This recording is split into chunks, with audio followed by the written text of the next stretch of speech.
Darth, Theorist, rise.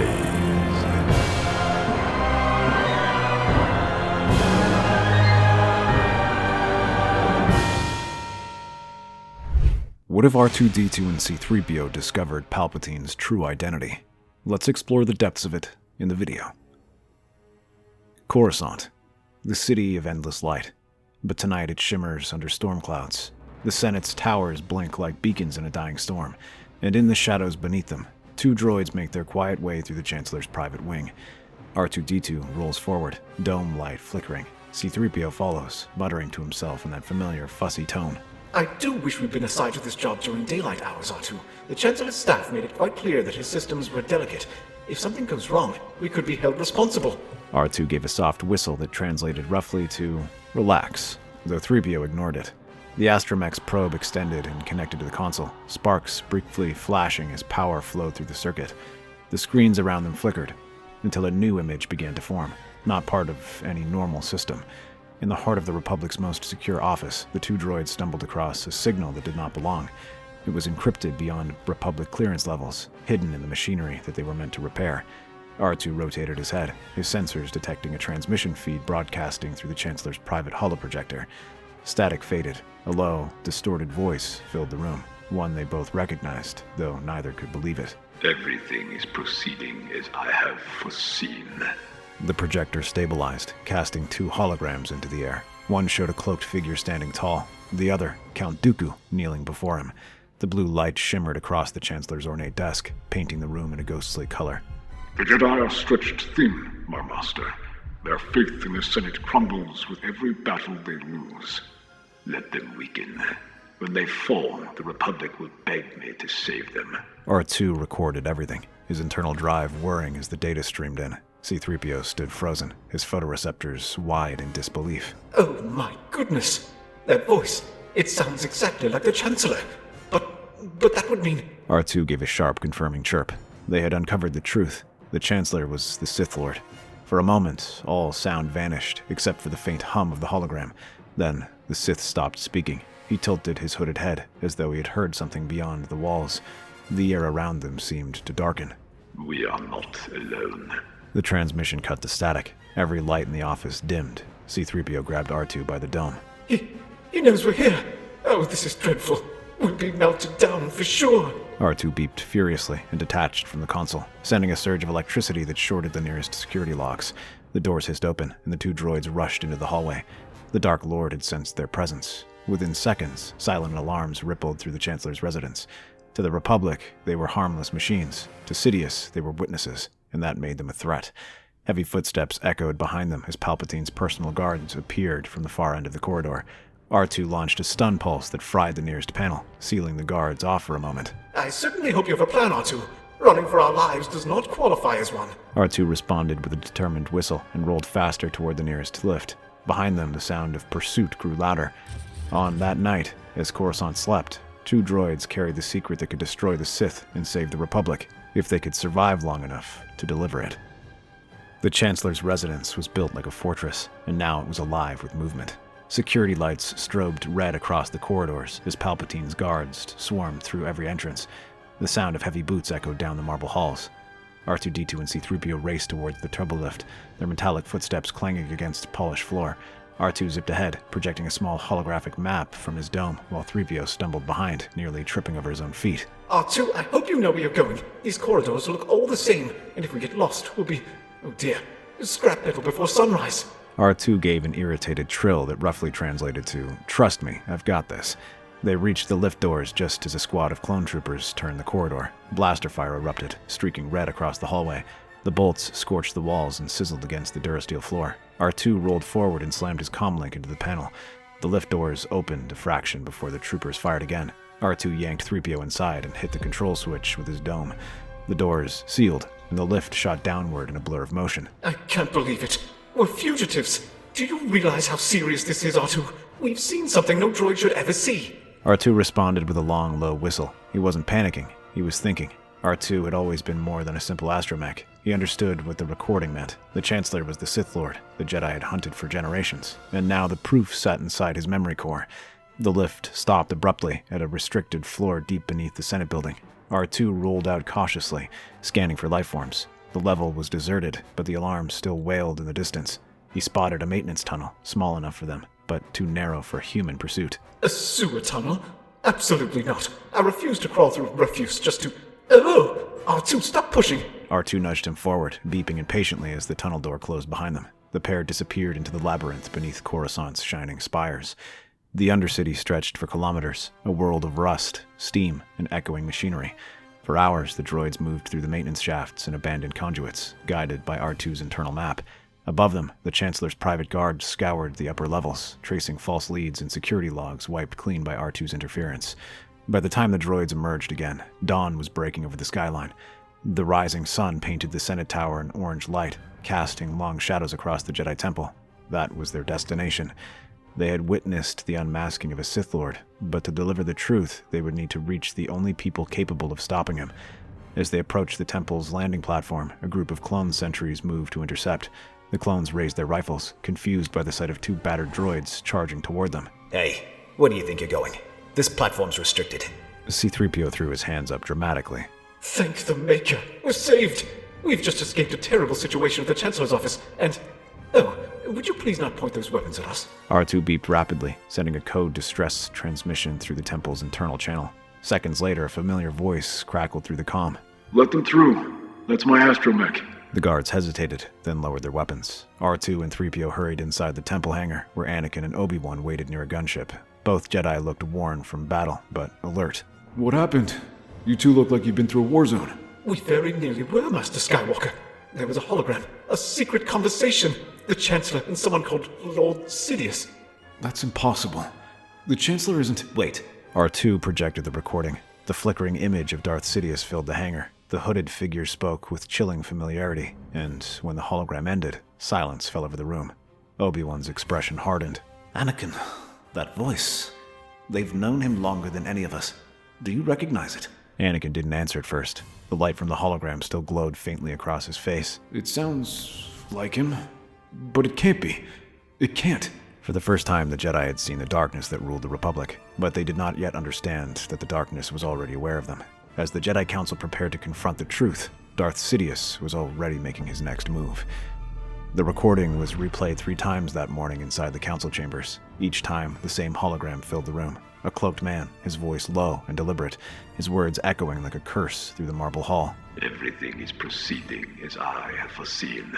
When the image faded, no one spoke. The silence was heavy, even for the Jedi. Obi-Wan stood near the center, his arms folded tightly across his chest. Mace Windu paced slowly around the projection table, his brow furrowed, his voice controlled but sharp. We cannot ignore what we've seen. If that is indeed the Chancellor's voice, then he has been manipulating both sides of the war. And if it is not? If this is some separatist trick meant to turn us against the Republic? R2 recorded it directly from the Chancellor's private office. No separatist could have planted it there. Yoda's small figure sat in quiet reflection, eyes half closed. Evidence strong, this is. Yet certainty we must have. Dangerous to accuse the leader of the Republic without proof beyond a doubt. The counselors exchanged uneasy glances. None wanted to admit what they already knew in their hearts. The evidence was convincing, but to act on it would mean declaring the most powerful man in the galaxy a Sith Lord. Anakin stood near the entrance, silent, the image of his friend and mentor's voice as Sidious replayed endlessly in his mind. He's guided me since I was a boy. He trusted me when others didn't. I can't believe this. Anakin, you know him better than any of us. That's why you'll be the first to see what he truly is. Anakin looked down at his hands, curling into fists. We need verification. We'll send agents into the Chancellor's network, quietly. If this is true, his communications will reveal more. Until then, no one outside this room hears of this. And if it leaks? Then the war will end in chaos. The Senate would turn on us, or worse, we'd hand Sidious the excuse he's been waiting for. Yoda opened his eyes. The unusually calm master looked grim. The dark side clouds everything. Quick his retaliation will be. Move with patience we must, but act we will. For the first time since the war began, the Jedi saw how deep the corruption ran. The Sith had not struck from the shadows, but had ruled in plain sight, smiling as the galaxy burned. Obi-Wan leaned closer to the hologram table, studying the data feed.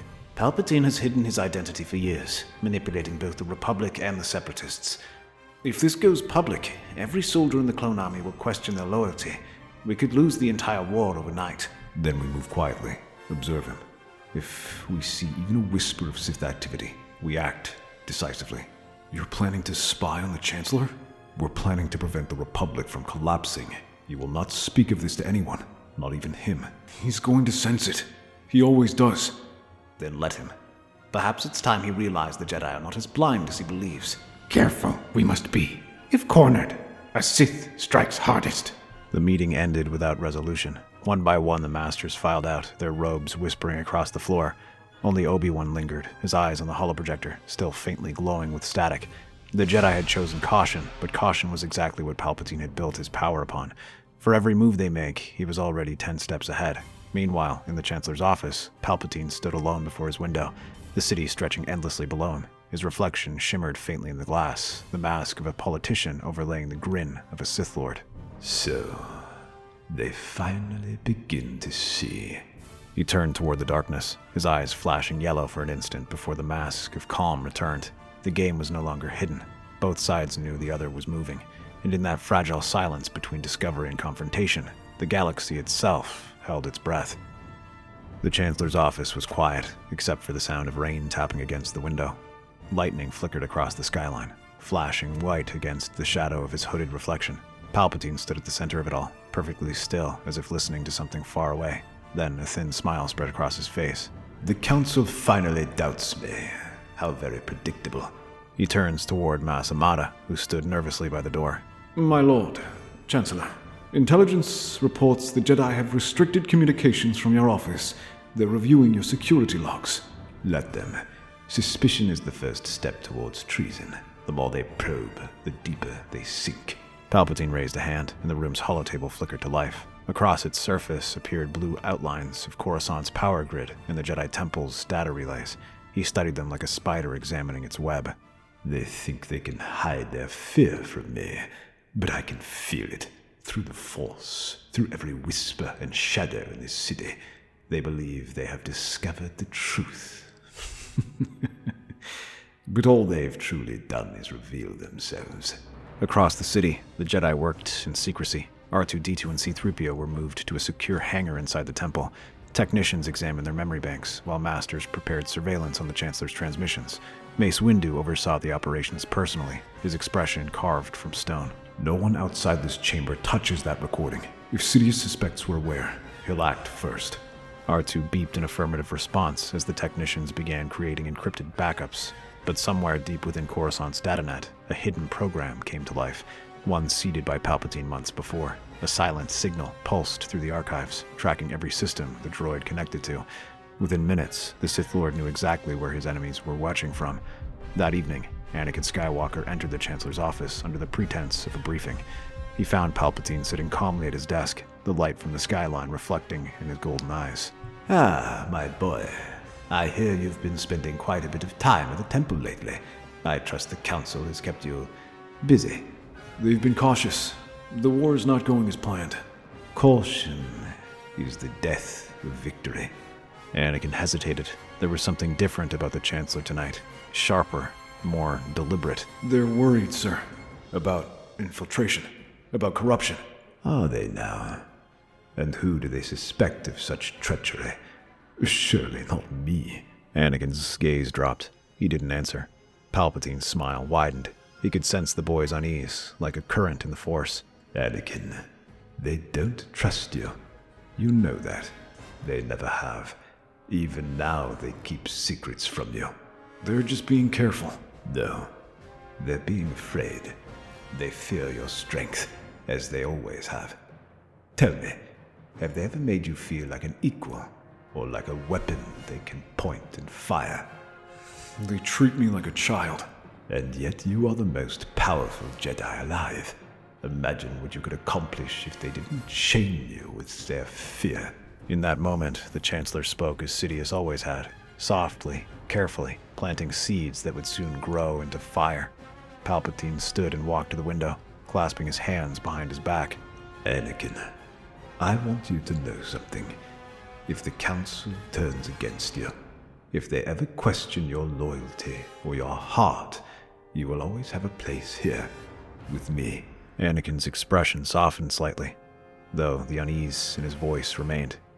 You've always believed in me. Of course. You are the future, my boy. The Republic will need a strong hand to guide it when this war ends. Mace Windu reviewed the surveillance data from the Chancellor's office. His voice was low, but urgent. He's altering his security systems faster than we can monitor them. He knows something. Then we move before he does. If he strikes first, the Senate will never believe us. Strike too soon, and the galaxy may fall all the faster. Obi-Wan exhaled slowly, the weight of the situation pressing on his shoulders. The question isn't if we can stop him. It's whether we can survive doing it. The Jedi were trapped in a battle they could not see, a war of deception where every move played into Sidious's design. They watched, they waited, and in their patience, the Sith grew stronger. They think themselves wise, but soon they will learn that wisdom is no shield against the dark side. Lightning flashes again, illuminating the faint glint of a smile. The Jedi believed they had exposed the Sith. In truth, they had given him the one thing he desired most, a reason to strike. The Council's patience finally broke. After days of surveillance and mounting evidence, the recordings from R2-D2 were verified beyond doubt. Cross-reference transmissions, intercepted coded orders, and fragments of dark side energy all pointed to one conclusion. Senator Palpatine was the Sith Lord they had been searching for. The Jedi Temple stood under storm clouds as masters gathered in the council chamber one final time. The room felt smaller than ever, heavy with dread. He's no longer in hiding. We can feel it now. Every move he makes, every command he gives. He's preparing for something. We can't wait for him to strike first. If we move against the Chancellor, the Senate will see it as treason. Then we'll be saving the Republic from itself. Yoda closed his eyes, listening to the Force. The air seemed to vibrate faintly with unseen tension. Fate's tide turns. Dangerous this choice is, but inevitable, perhaps. The decision was made. Mace Windu would lead a team to arrest the Chancellor before he could act. Obi-Wan would brief the Senate and try to hold the political structure together long enough for the truth to spread. Anakin, they decided, would remain behind, a decision that would shape everything that followed. The Chancellor's office was silent when the Jedi arrived. 4 masters entered through the marble archway: Mace Windu, Kit Fisto, Ajen Kalar, and CC-Teen, their sabers unlit but ready. Palpatine sat behind his desk, calm and composed, as if expecting them. Master Windu, how kind of you to visit. I trust the Council has come to a decision. In the name of the Galactic Senate, you are under arrest, Chancellor. Are you threatening me, Master Jedi? The Senate will decide your fate. A smile crept across Palpatine's face, slow and venomous. I am the Senate. The lights dimmed. The air split with the sound of igniting sabers, 4 blades glowing against the dark. Then, in an instant, the Chancellor's voice twisted into a growl as a crimson blade snapped into existence. The Sith revealed himself, and the galaxy finally saw the face of its destroyer. Palpatine moved with impossible speed. His blade cut through the air in red flashes. Tin fell first, then Kalar, before the others could react. The walls shook with the sound of lightning. Mace countered with a powerful strike, his violet blade locking against red. Sparks burst across the floor. Kit Fisto joined in, leaping forward, but a single thrust ended him. The duel became a storm of light and sound, with Windu forcing Sidious backward toward the window. Across the city, Anakin stood alone in the temple hangar, restless. He could feel it through the Force, a disturbance like static beneath his skin. When he finally boarded his starfighter, he soared toward the Senate district. He already knew where he was going. He landed on the Chancellor's balcony just as the duel reached its peak. The window shattered behind Palpatine as lightning arced across the room. Mace's blade deflected the energy, its reflection dancing in Anakin's eyes. He's too dangerous to be left alive. You need me. I'm the only one who can end this war. Anakin froze. He saw the truth. Not the war, not the power, but the manipulation that had guided everything since the beginning. He stepped forward, igniting his saber, its blue glow cutting through the stormlight. No. This ends now. Palpatine's expression shifted from fear to fury. He unleashed a wave of lightning toward both Jedi. Mace absorbed the blast, his blade trembling under the pressure. Anakin lunged forward, driving his saber straight through the Chancellor's chest. The room exploded in light. The thunder outside was drowned out by the sound of Palpatine's final scream. Then, silence. Smoke curled through the shattered window. Palpatine's cloak lay crumpled on the floor, his body motionless. Anakin fell to one knee, his breathing ragged. Mace extinguished his saber, lowering his head. It's over. No. It's only begun. The death of Darth Sidious should have ended the war. Instead, it unleashed something far worse. A galaxy without balance, without direction, and without trust. That night, the Senate met in chaos. Masamada tried to restore order as frightened senators shouted across the chamber. The official report labeled Palpatine's death as a tragic accident during a Jedi intervention. Others whispered the word assassination. The Republic splintered within hours. Loyalists would accuse the Jedi of seizing power. Clones received conflicting orders from generals and politicians alike. The Grand Army, once unified, began to fracture. With the Sith gone, there was no guiding hand to control the chaos, but the damage he had done lived on in fear, in distrust, and in the cracks between those who had once stood together. The Jedi had struck first. They had won the battle, but in doing so, they had lost the Republic. The galaxy awoke to confusion. Across the HoloNet, reports of the Chancellor's death spread faster than any official statement could control. The headlines contradicted one another. Assassination in the Senate Tower, Jedi coup averted, separatist plot exposed. By the time the Republic's emergency council convened, no one agreed on what had truly happened. Masamada stood before the Senate floor, his voice trembling beneath the roar of arguments. Order! I demand order! The Chancellor's passing will be investigated thoroughly. Until then, the Republic must remain united. But unity was already breaking apart. Senators shouted accusations across the rotunda, some blaming the Jedi for seizing power, others claiming that Palpatine had betrayed them all.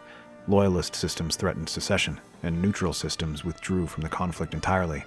The death of Darth Sidious should have brought peace. Instead, it removed the single force holding the Republic together, even if that force had been built on lies.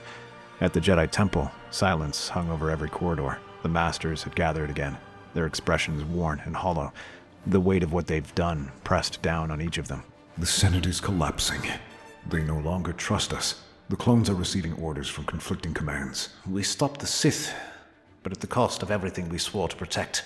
Darkness ended, perhaps. But peace? No. Seeds of fear Palpatine planted. Now they grow without him. They had saved the Republic from a Sith Lord, yet the Republic no longer wanted saving.